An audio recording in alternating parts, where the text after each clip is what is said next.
Hello there. Well, it's Christmas morning and we've gone for a walk down on the beach near Calshot. Now Calshot is near the mouth of the Southampton Water and Stanswood Bay, which this is Stanswood Bay, is just opposite the Isle of Wight. It's quite a high tide and I want to explore a little bit of this woodland along the coast.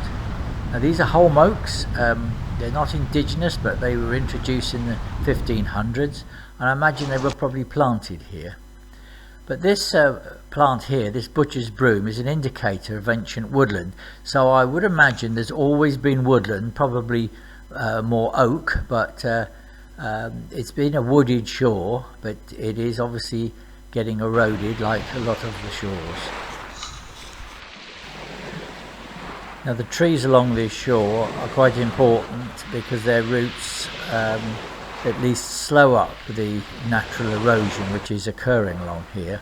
You can see here this is a fresh bit of erosion and it's certainly happening all along the southern coast. Now there's a yew tree here, so that's definitely an indigenous plant, but you can see where the trees have come down. And there's an interesting building along this shore here.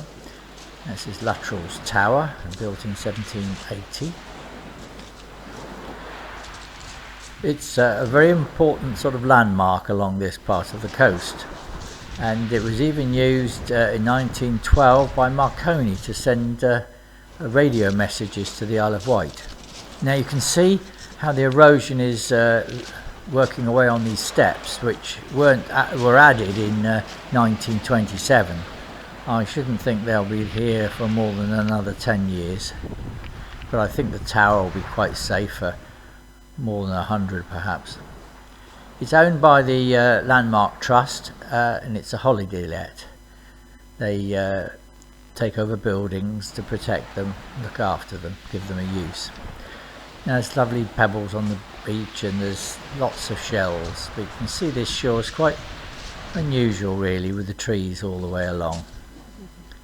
We're collecting a few shells, pretty ones anyway.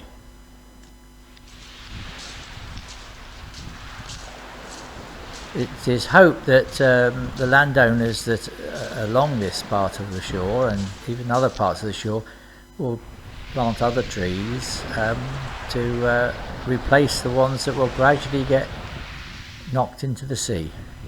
Anyway, this land is owned by Cadland Estate. I hope you enjoyed this short video, and if you did, please click a like or maybe subscribe. Goodbye.